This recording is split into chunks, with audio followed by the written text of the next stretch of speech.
Welcome to my channel.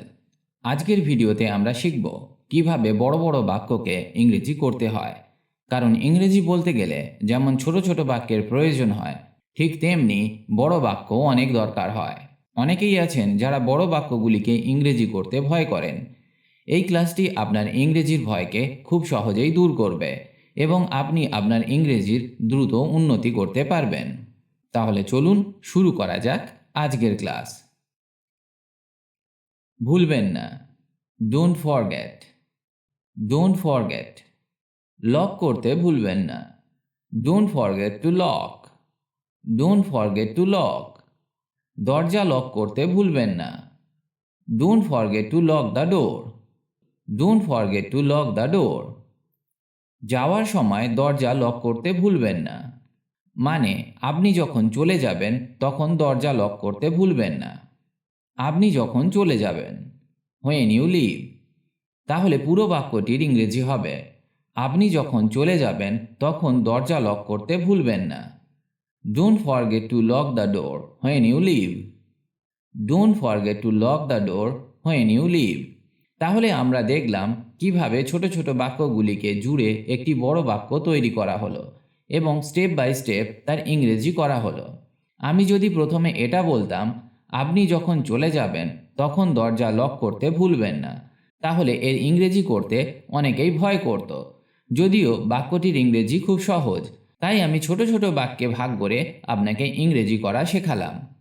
এবার চলুন পরের বাক্যটিকে শেখা যাক। আপনি কি আমাকে আমার গণিতের হোমওয়ার্কের জন্য সাহায্য করতে পারেন?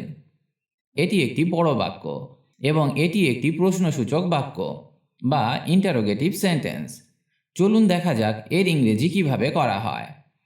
কোনো কিছু পারা অর্থে আমরা ক্যানকে ব্যবহার করে থাকি, তাই এই বাক্যটিকে আমরা ক্যান দিয়ে শুরু করব। আপনি কি আমাকে সাহায্য করতে পারেন বা আমাকে তুমি সাহায্য করতে পারবে? এর ইংরেজি can you help me. Can you help me, আমার গণিতের হোমওয়ার্কের জন্য। For my math homework. For my math homework. তাহলে বাক্যটির ইংরেজি হবে can you help me for my math homework.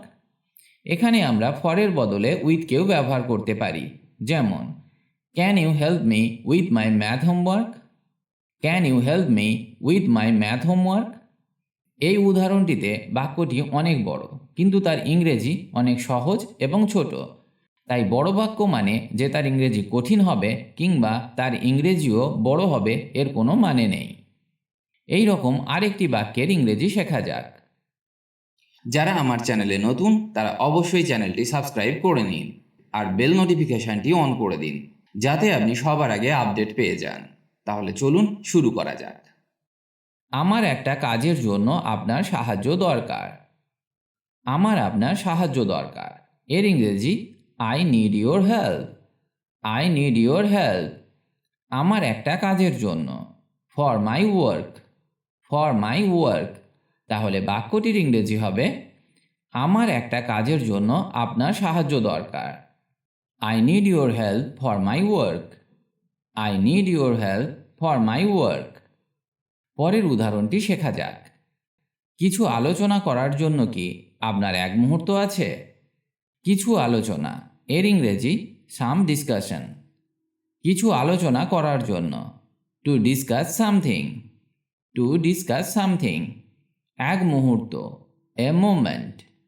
আপনার কি এক মুহূর্ত আছে? Do you have a moment? Do you have a moment.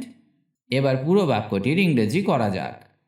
কিছু আলোচনা করার জন্য আপনার কি এক মুহূর্ত আছে? Do you have a moment to discuss something?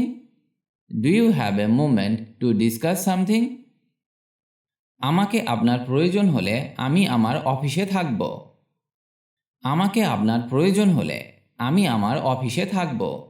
প্রয়োজন, এর ইংরেজি নিড। আমাকে আপনার প্রয়োজন হলে, if you need me. If you need me, আমি আমার অফিসে থাকব। I will be in my office. I will be in my office. আমাকে আপনার প্রয়োজন হলে আমি আমার অফিসে থাকব। I will be in my office if you need me. I will be in my office if you need me. চলুন পরের বাক্যটা শেখা যাক। আপনি কি আমাকে প্রজেক্টর সেট আপ করতে সাহায্য করতে পারেন? এই বাক্যটিকে ছোট ছোট করে ইংরেজি করা যাক। আপনি কি আমাকে সাহায্য করতে পারেন? Can you help me?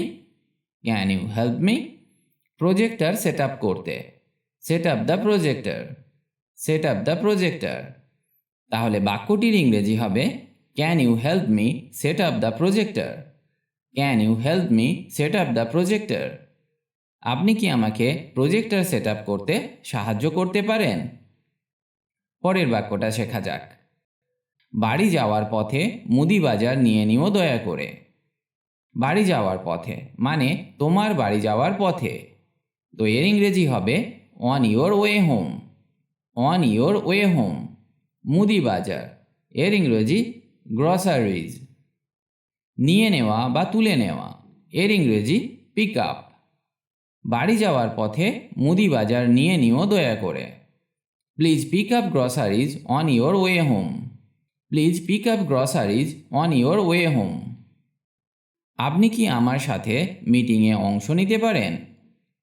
আপনি কি অংশ নিতে পারেন, এর ইংরেজি হবে ক্যান ইউ অ্যাটেন্ড, বা বলতে পারেন ক্যান ইউ পার্টিসিপেট। আপনি কি মিটিংয়ে অংশ নিতে পারেন, এর ইংরেজি হবে can you attend the meeting. Can you attend the meeting? আমার সাথে, উইথ মি। তাহলে পুরো বাক্যটির ইংরেজি হবে can you attend the meeting with me? Can you attend the meeting with me? আপনি কি আমার সাথে মিটিংয়ে অংশ নিতে পারেন?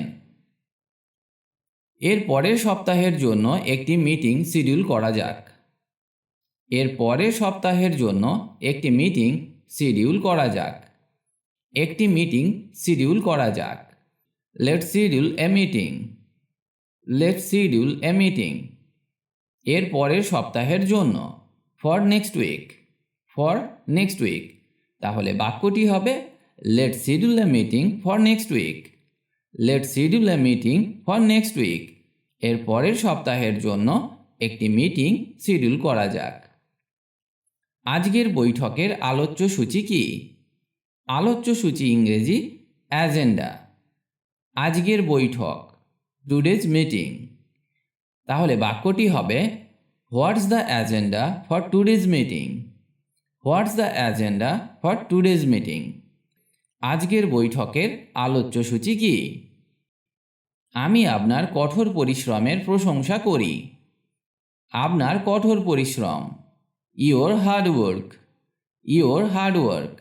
প্রশংসা করা, অ্যাপ্রিসিয়েট। তাহলে বাক্যটি হবে আই অ্যাপ্রিসিয়েট ইয়োর হার্ডওয়ার্ক।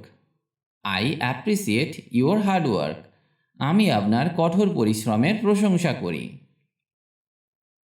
সময়সীমা কাছাকাছি, আমাদের গতি বাড়াতে হবে। সময়সীমা কাছাকাছি, এর ইংরেজি the deadline is approaching. The deadline is approaching. আমাদের গতি বাড়াতে হবে। We need to speed up. We need to speed up. তাহলে পুরো বাক্যটি হবে the deadline is approaching, we need to speed up. The deadline is approaching, we need to speed up. সময়সীমা কাছাকাছি, আমাদের গতি বাড়াতে হবে। পরের বাক্যটি শেখা যাক। আপনার দ্রুত সাড়া দেওয়ার জন্য আপনাকে ধন্যবাদ। দ্রুত সাড়া, এর ইংরেজি কুইক রেসপন্স বা প্রম্পট রেসপন্স। প্রম্পট মানে শীঘ্র বা চটপট। তাহলে ইংরেজিটি হবে thank you for your prompt response. Thank you for your prompt response. আপনার দ্রুত সাড়া দেওয়ার জন্য আপনাকে ধন্যবাদ। উপস্থাপনার জন্য একটি মিটিং রুম আমি সংরক্ষণ করব। উপস্থাপনার জন্য, for the presentation. For the presentation. একটি meeting room, a meeting room. আমি সংরক্ষণ করব, I will reserve. I will reserve a meeting room for the presentation. I will reserve a meeting room for the presentation. উপস্থাপনার জন্য একটি meeting room আমি সংরক্ষণ করব। এই বিষয়ে আপনি আপনার চিন্তা শেয়ার করতে পারেন। এই বিষয়ে, অন দিস ম্যাটার। আপনার চিন্তা, ইয়োর থটস। তাহলে বাক্যটির ইংরেজি হবে Could you share your thoughts on this matter? Could you share your thoughts on this matter? এই বিষয়ে আপনি আপনার চিন্তা শেয়ার করতে পারেন। স্কুলের জন্য কিছু স্টেশনারি আমাকে কিনতে হবে। স্কুলের জন্য, ফর স্কুল, কিছু স্টেশনারি, সাম স্টেশনারি, আমাকে কিনতে হবে, আই নিড টু বাই। তাহলে বাক্যটির ইংরেজি হবে I need to buy some stationery for school. I need to buy some stationery for school. আমাকে স্কুলের জন্য কিছু স্টেশনারি কিনতে হবে। আপনার সময়পত্র জমা দিতে ভুলবেন না। সময়পত্র, এর ইংরেজি টাইম শিট, জমা দেওয়া, সাবমিট। তাহলে বাক্যটির ইংরেজি হবে don't forget to submit your time sheet. Don't forget to submit your time sheet. আপনার সময়পত্র জমা দিতে ভুলবেন না। ভিডিওটি আজ এখানেই শেষ করছি, তবে এইগুলি ভালো করে বারবার অভ্যাস করুন, কারণ এগুলি সবসময় ব্যবহার হয় ইংরেজি বলতে গেলে। ফ্লুয়েন্টলি ইংলিশ বলতে গেলে আপনাকে এগুলি শিখতেই হবে, তবেই আপনার কনভারসেশন দীর্ঘ হবে। দ্রুত ইংরেজি শিখতে গেলে আপনি এই ওয়েবসাইটটি ভিজিট করতে পারেন, englishbengali.com। এখানে স্পোকেন ইংলিশ বিষয়ক অনেক কিছু পেয়ে যাবেন, যা ইংরেজি শিখতে অনেক হেল্প করবে। ভালো থাকুন আর আমার সাথে ইংরেজি শিখতে থাকুন।